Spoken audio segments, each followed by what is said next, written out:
welcome back to my film and TV channel. You're all staying safe and well. We're over to the BBC again. They're not doing too badly actually recently with the BBC. Not one or two flops, but generally we're doing okay, and I think we're doing okay with this one as well. Quite an interesting one. This is called We Might Regret This. It's a 6-episode series. It started on BBC Two on the 19th of August.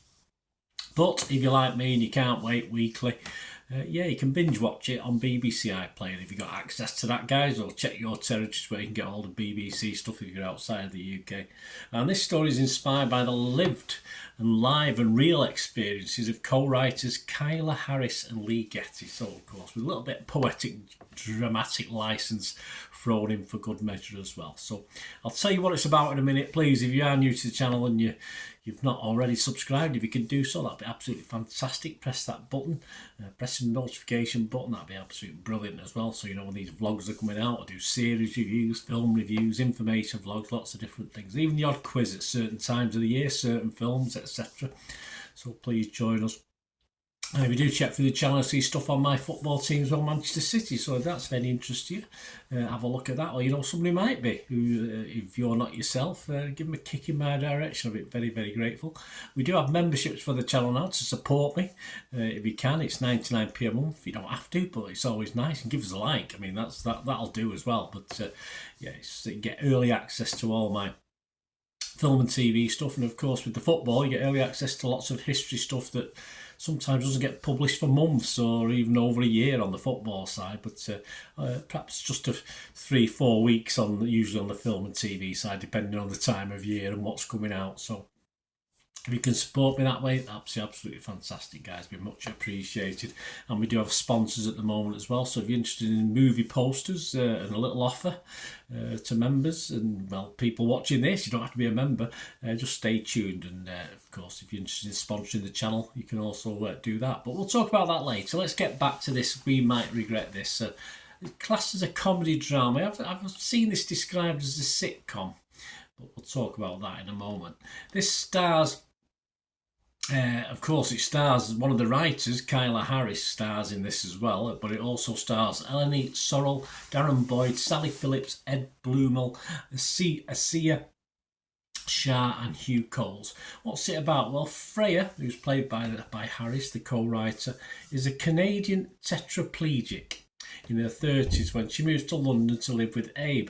Freya requires constant personal assistance to provide her care, but after not successfully finding an appropriate PA for this intimate role in London, invites her chaotic and impulsive best friend Joe to take the job. Yes, I do like Joe, must admit. I like Freya as well.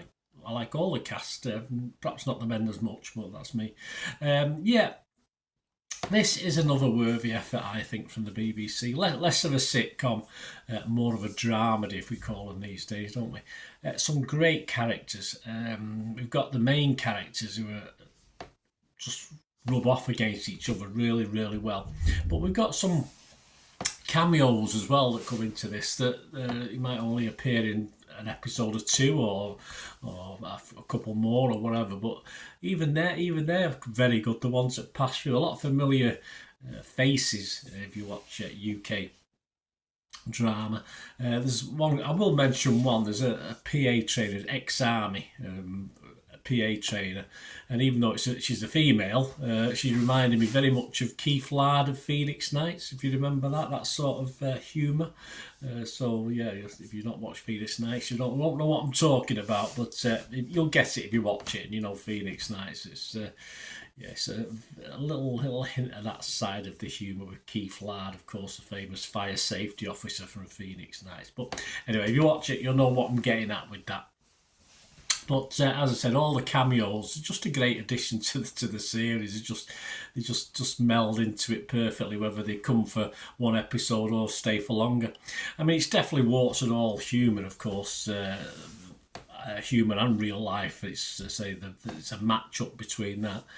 Coping with disabilities, of course, a great story for those, of course, lucky enough to be generally fit, and a nice reminder that when we've got a few little aches and pains, you know, just other people are a lot worse off. So obviously, it doesn't help us to think that, does it? But of course, it perhaps does make you think when you watch programs like this. Even if it's just for the 6 episodes you watch it, at least it makes you think, which is it works for me anyway. The chemistry with all the characters, whether the cameos or the main characters, just bouncing off each other just works. Even the fallouts, when they fall out with each other, resonate. There's nothing too forced, if you like. Perhaps there's a romance that you could see coming in a bit formulaic, but generally, no. It's just really good to watch the characters and what happens as they develop to the very last scene of the 6 episodes, where you sort of just want more. You don't want it to finish. You want it to carry on, which is I'm not too sure there's going to be a second season. I would hope so, based on I think the BBC are confident this will do well, and I don't see any reason why it won't. And there is believability in all of this. It doesn't just chuck one-liners at you, scattergun approach with humour. It's just real life, and it's more. It can be watched as a drama, and real life drama has its humour. And this is what this reminds me of. It isn't automatically a comedy. It's just the comedy of real life sometimes, and it's just a great watch for that in itself, and makes you. It's not too far-fetched, and I like that about a drama, where you can believe things are happening or not happening, whether good or bad. Couple of people, what other people saying? Well, there's not many reviews out there at the moment because this is brand new. Frances Ryan from The Guardian scored it 4 out of 5 and she said, the script has a wonderful pace with witty one-liners and painful moments given equal space. There is a realism to the whole thing that feels liberating as a chaotic Jo Sorrell brings an irreverence mixed with a vulnerability that makes me want to see what she'll do next. Harris makes Freya feel like a character we have never seen on screen before, whether she's using a catheter in an alleyway because the venue has no accessible toilet or being interrupted mid-sex by her PA. Yeah, I'm sure it happens. Nick Hilton from The Independent, he liked it as well. He gave it 4 stars. He said, dealing with social issues without becoming consumed by them is a delicate prescription for new writers. Harris and Getty managed to walk that line. We might regret this might not have the laugh-out-loud moments of tonal siblings like Catastrophe or Motherland, but it has something else, human and humane. It captures the struggle of reliance and spins it in distinctive and authoritative way. There you go. I couldn't have put it better myself, Nick. Thank you for that. So there you go. So very positive.